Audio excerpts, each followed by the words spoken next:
Welcome back to another video. In this video, I'll be showing you the FAQ for the Bitcoin.org. The FAQ stands for Frequently Asked Questions, and this is where you find the answers to the recurring questions.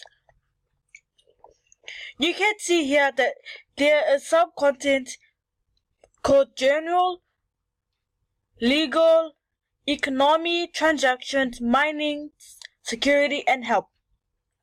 You can click these to find your page. And here are the questions you can look for. For example, I'm going to click how are Bitcoins created, and it will come to the page automatically.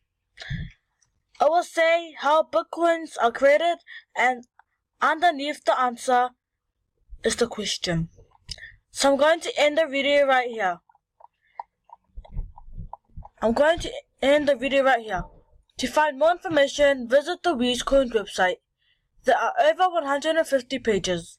Thanks for watching, and I hope you learned the Bitcoin.org website.